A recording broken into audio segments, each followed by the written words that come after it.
Yo guys, what's going on? Acez here today with another video. In today's video, we are doing part number 2 to Tarkov's hidden algorithm in the flea market. I was really surprised that the video earlier today didn't do that well. In comparison to other flea market videos, when it comes to really in-depth analysis and stuff, it did not do well. And I guess that's really good for the OGs and the really loyal subs that stick around here, because if you guys grasp and understand it, you're going to take full advantage of it, and everybody else is going to get left in the dust, and they're going to be clicking on your transactions on the flea market. So, better for you guys, the loyal supporters, man. And, that's what matters, man. My OGs, the people that support me the most, you're the ones I care about the most. So even if a video doesn't do well, I still know the GOATs are here watching. So appreciate you guys, as always. Make sure you're leaving a like and subscribing. Let's hop right into this one, man. So if you missed part 1, you have to watch it. You just have to watch part 1. There's so much information and breakdown. It gives you a base analysis of where we start from and how we get to certain numbers. So you're just going to have to watch part 1. I'm not really going to do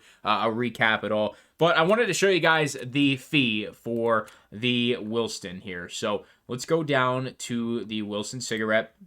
And I wanted to show you both fees to show you a little bit of a difference. So here's the quick sell price in rubles. It is 420. Now, this is with Intel Center level 1. I didn't really play this wipe. I'm not level 3 on my Intel Center, so this is not counting the 30% discount you get. And if we do change this to our inflated price, our new price, where we're going to be making the 30% margin that we talked about, which would be at 50 euros, you can see that the price does increase to 432. So we're going to take this number, and obviously we're just going to do times 10 on that, and that will come out to 43,200 rubles in fees. So let's keep that number in the back of our head. And if you have Intel Center level 3, it knocks it down to 30,240 rubles. So you get a little discount there on top of that. So let's talk about material costs. This was the next big thing. So if you're starting from nothing, you have 0 Wilsons, and like I said, we're only using the Wilsons as the example, but I will talk about some other items that you can, at least one item that you can do with it I've already tested.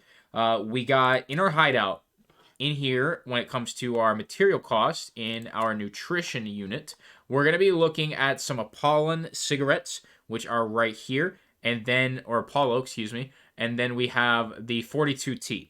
So, you can get these prices cheaper. I use the baseline. So for the Apollo cigarettes, we went with 5K, and we're going to need 20 of those. Why do we need 20? Well, 20 times 5 is going to create 100 Wilson cigarettes. So that's where we get that number from. That comes out to 100,000 rubles needed for the Apollo cigarettes. And then we did the T, same exact number, 20T. And I actually did it at 20K. You can see they're much cheaper than that, but I wanted to go on the high end, so it would be really even number and easy math for us. So we went with 20K, and that comes out to 400,000 rubles. So our material cost is 500,000 rubles. Now I want to direct us back to the number from yesterday.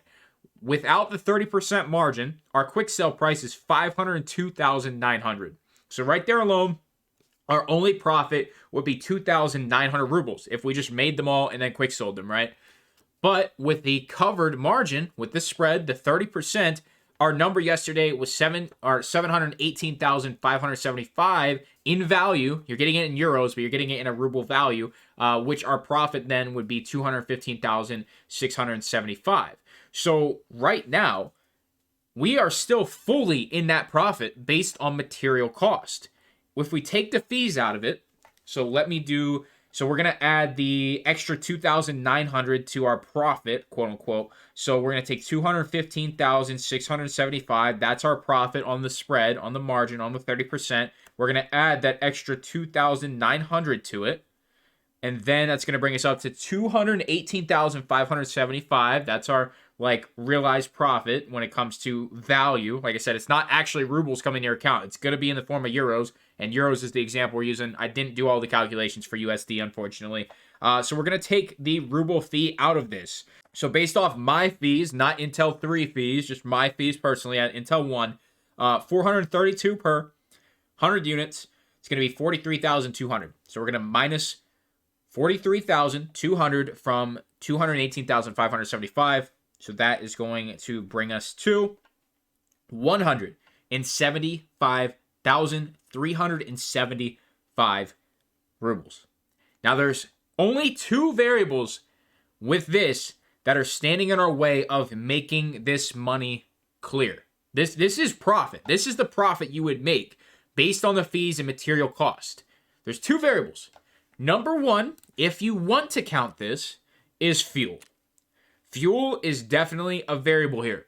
It's going to take you a while to make all of these Wilston cigarettes. For me, it takes 1 hour and 41 minutes. I would assume on Max Hideout, maybe it's 1.5 hours. So basically, you just take 1.5 hours and you times that by, I guess, 20. So we can actually knock that one out real quick. So we'll just do 90 minutes and then we'll times that by 20. It's 1,800 minutes. So we would divide that by 60. It's going to be 30 hours, and I think canister of fuel, doesn't a full metal fuel tank get you 24 hours, if I believe? If you have solar or anything like that, prices vary and everything. But if you're running your Bitcoin farm usually pays for your fuel. That's how I see it anyway. I believe it's viable to swipe already at this point. So your Bitcoin should be paying for all of your fuel, but if you're not running the Bitcoin farm and you wanted to count this, you'd probably be using an entire metal fuel can, which would take all of this profit away. So that is one variable I need to make you aware of. If this is your only income from your hideout, you're not using any other module at all. The only module you're using is Nutrition Unit doing this exact thing, which is extremely unlikely, but in the possibility of, then you would essentially lose all of that profit. And because you're doing the same craft constantly, you are actually not leveling up your hideout skills. So keep that in mind. You are getting the skill from burning the fuel, but it's kind of negligible at that point. It's not really worth all this extra time and stress and hassle. So you would lose all of that value in the profit. But you could look at it as a positive in a way because you're converting the extra money to a different currency, if you wanted to look at it that way. But it's not really a huge factor for me, but I do want to include it. And then there is one other factor that comes into mind if we're not counting fuel, if your items don't sell, which is extremely unlikely because the method we're targeting that quick sell price and making our currency look like it's just rubles and getting an innocent bystander, Timmy PMC, to click our listing and give us 5,000 euros. But if it doesn't sell, then you are out the flea market fee of 43,200, and of course your rep will take a massive hit. Those are the only two downsides to doing this method. And, I think it's fully worth it for you guys to do this. If you fully understand how to get here, and if you feel it's worth your time, if you have a couple extra minutes while you're waiting for your buddies to get out of raid, and you wanted to pump out some calculations, like I said, it should be fairly easy to put this stuff in a Google Sheet. I mentioned that in the video yesterday. And I do have a little bit of a simplified version of getting to where we need to be. And I have it written down here. I wrote it down last night, so hopefully all of this makes sense to me. So what I did actually was I got a rechargeable battery, right? And what I did was figured out the quick sell, like I did with the Wilstons. So it came out to, and it has to be an item for this exact formula that we've discussed in this video and yesterday's video.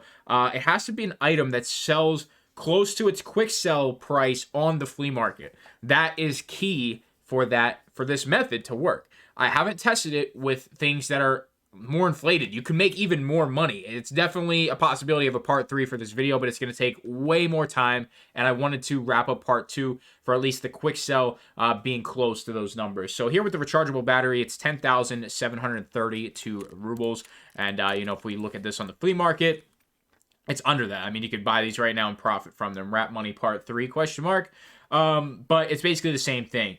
So what I have is you take the quick sell and then you divide it by the ruble price of the currency. So if euros are still at 143, we will check.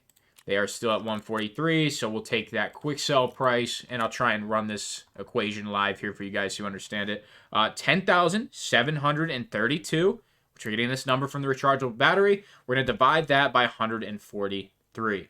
So this comes out to 75.04. We're going to round down to an even number, or a whole number, excuse me. 75 is what we're going to do. So then we're going to take this number. We're going to clear on our calculator. We're going to do 75 divided by 0.7. And that's going to come out to 107.14. Once again, whole number, 107. So that is the price you'll be selling at for value. You'll be selling at 107 euros per rechargeable battery. So then you're going to take that, and you are going to take your target price, which is your quick sell price, but in a different currency. So, 10,732 euros, and then you're going to divide it by that price. So if we do that, 10,732 euros divided by the 107, that brings us to 100.29. Here's the thing. It comes out to an even 100 every single time. If you use the quick sell method, this calculation will work for any item that is quick selling at the same price it is selling for on the flea market, and you can make 30% extra on every single item that has a similar quick sell to flea market sell price range. You can make 30% more on every single item like this based on these calculations, because we are using that 30% margin spread, and you are getting the extra profit, the value in euros or USD. Now, like I said, with this calculation, it is specific to euros. I know a lot of people do actually use USD more. So, like I said, there is a potential for part 3 and part 4, but that is the calculation I use. So I'm going to say the entire thing that I have written down right here. We have quick sell divided by currency price for rubles. So it's whatever the rubles are, in conversion to 1 euro or dollar. So quick sell divided by 143 euros. And then you take that number and you divide it by 0.7. That is the price to sell at for value. Then you take that target price of the quick sell in a different currency. So like I said, quick sell is 10,732 rubles for therapists. You do 10,732 euros on the flea market. You switch the value there onto the actual currency itself, and that will equal your units. It should come out to 100 units every single time, and that will make you a 30% margin. And all you have to do on every single item is figure out the cost that it takes for you to get 100 units of that item. And it's as simple as that. It does take a decent amount of math to get there, but once you're there, you can make 30% more every single time. So there is literally so much potential hiding in your hideout, and you don't even know it. So, this is something to explore a little bit more and, have fully ready for next wipe. But at this exact moment in time, I just don't have enough of the information, and there's only so much information I can fit into one video for you guys. So this is part 2. This is fully profitable, especially on the Wilson cigarette specifically. And, I knew there was something there. I knew it was an exact calculation by that guy, and it's actually incredible to me that it was so precise at exactly 30%, and he is squeezing out the margin. So, yeah, man, you could definitely profit from this, and hopefully you guys learned something today. Part 3 will be on the way, probably for USD, but I'm not going to work on it anytime soon. I got a couple other videos and stuff for Tarkov I want to get done. So expect it in maybe a few weeks or something. But hopefully you're enjoying this. And, if it doesn't get a lot of views again, like I said, the loyal OGs who fully understand and grasp the concept, hey, this is a 30% margin you could be making every single time if you're pumping out crafts and you're still grinding Tarkov. So make sure you leave a like, subscribe, sponsor and equipment description below. It's going to be it for me. Thank you so much for stopping by. I'm out.